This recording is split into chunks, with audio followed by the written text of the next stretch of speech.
자, 이번 시간은 우리 신앙생활의 비타민 같은 책들을 맛보는 시간이죠? 네, 그렇습니다. 우리 신앙에 활력을 더해줄 비타민을 전하러 오신 분을 모셔봅니다. 가톨릭 출판사 미디어 홍보팀 안효진 미디어 팀장님 나오셨습니다. 안녕하십니까? 안녕하세요. 안녕하세요.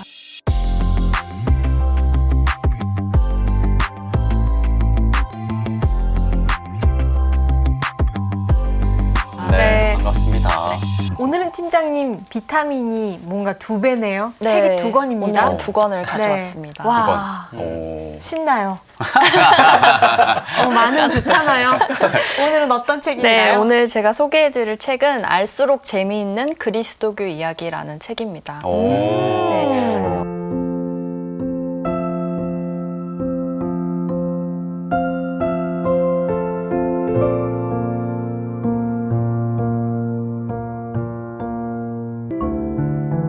이 책은 2014년에 여기 가톨릭 평화방송에서 그리스도교 서양 문화의 어머니라는 강자가 있었어요. 네. 그 방송된 프로그램을 책으로 엮은 내용이 담고 있습니다. 그렇군요. 네. 그리고 그 강의를 하신 분은 네, 박승찬 교수님이라고 네. 중세 철학의 전문가이신 교수님이신데 네. 이제 서양의 역사나 문화를 바탕으로 사람들이 궁금해할 법한 그리스도교 이야기를 이제 역사의 흐름에 따라서 설명을 하신 내용을 담고 있습니다. 네, 박승찬 교수님은 워낙 유명하니까요. 그렇죠. 예. 이 1, 2권 책은 사실 신자들이 굉장히 많이 사랑하는 그렇죠. 책이에요.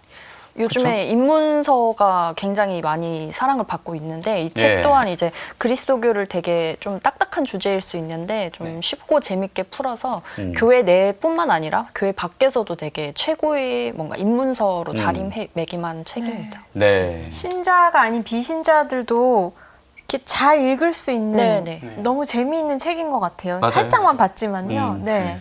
저도 보니까 표지가 어디 조금 여행의 가이드 네. 같은 그런 느낌도 있고 표지도 재밌고 글만 있지 않고 사진과 아. 그림이 있기 그림이 때문에 있어? 보면서 아 이곳이 여기구나 라면서 비교해보면서 볼 수 있는 네. 재미도 있을 것 같아요. 맞아요. 책 속에 좀 사진 그림 자료가 굉장히 많이 들어가 있어서 되게 내용을 한눈에 좀 들어오게 해주는 그런 역할도 하고 있어요. 팀장님은 어느 부분이 가장 인상적이셨나요?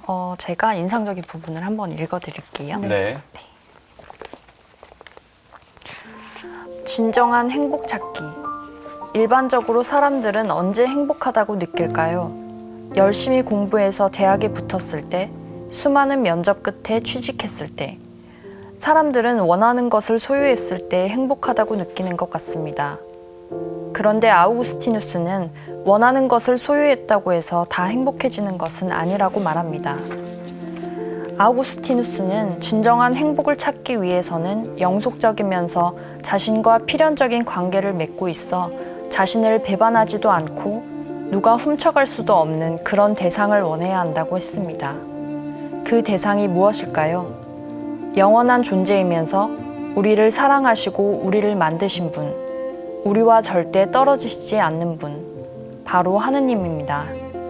즉, 원하는 대상 자체가 영속적이고 우리와 필연적인 관계를 맺고 있어야 하는데 이 조건들을 모두 충족하는 하느님을 소유해야 진정한 의미에서 행복해진다는 것입니다. 그런데 어떻게 하느님을 소유할 수 있을까요? 물건을 구매하듯이 하느님을 가질 수는 없는 일입니다.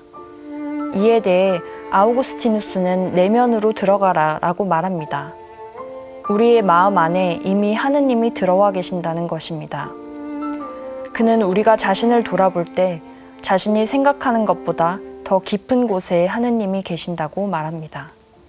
네, 이 부분입니다. 네, 그리스도교 이야기의 일부를 리디아 팀장님이 읽어주셨는데 그 아무것도 너르리란 가사도 떠올랐어요. 저도 그 노래가 순간 막 떠올랐어요. 한 소절 잠깐. 네.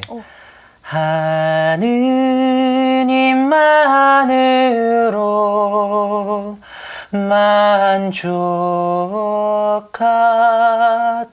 만족하도다. 네. 그러니까요. 하느님을 소유한 것은 모든 것을 소유하는 것이니 네. 하느님만으로 만족하도다. 대데레사 성녀의 기도문이기도 한데 딱 거기에 맞는 부분을 짚어주셨네요. 네. 음. 사실 이제 행복에 대해서 다들 한 번쯤 생각을 해보게 되는데 이 부분이 그리스도인으로서 진정한 행복이 뭔지 좀 생각해 볼 수 있는 부분이라서 저도 이 부분이 되게 인상 깊었습니다. 진짜 행복. 네. 인문 교양서이기도 한데요. 왜 우리 초등학교 때 역사 만화로 공부했던 책들 많았잖아요. 있었죠. 약간 우리에게는 그 어른이 볼 수 있는 인문 교양서가 아닐까라는 생각이 들어요. 네, 맞습니다. 이 그리스도교 이야기에서 그리스도교만 있을 것 같은데 아니에요. 행복에 대한 얘기를 지금 리디아 팀장님이 해주셨으니까 다양한 것 중에 하나 정도만 더 짚어주시면 좋을 것 같아요. 저는 개인적으로 좀 인상 깊었던 부분이 사도신경하고 니체아 콘스탄티노플 신경에 대해서 이야기하는 부분이 있어요. 1권의 6장에 나오는 부분인데 전 개인적으로 이 부분이 좀 더 흥미로웠던 게 제가 다니던 본당에서 한동안 그 니체아 콘스탄티노플 신경으로 기도를 바쳤던 적이 있는데 한 분이신 하느님을 네, 저는 믿나이다로 네, 시작한 맞습니다. 다음부터는 저는 못 외우는. 저도 못 외워요. 누구도 못 외우는. 네, 맞아요.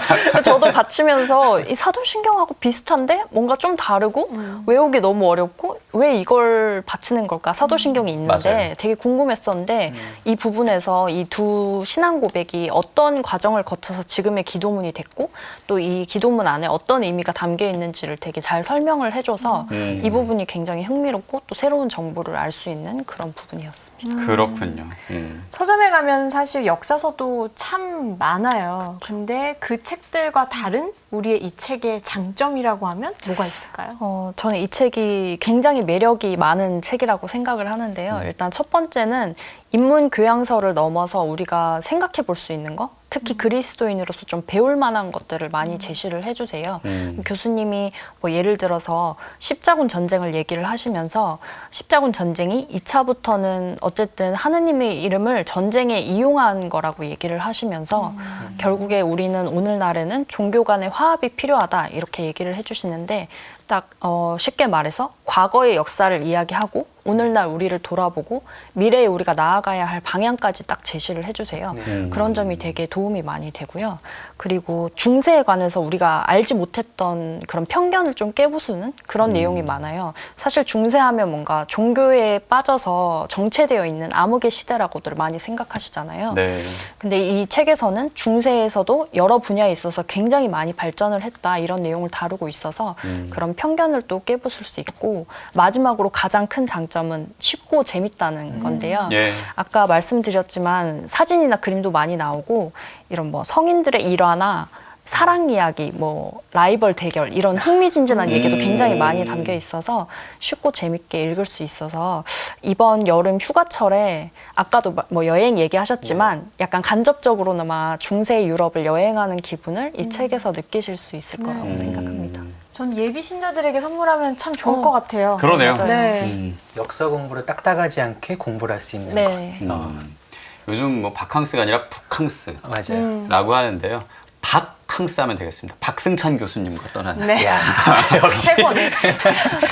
또 이렇게 갖다 붙입니다. 자, 가톨릭 출판사 미디어 홍보팀 안효진 리디아 팀장님이 그리스도교 이야기 소개해 주셨습니다. 고맙습니다. 감사합니다. 감사합니다.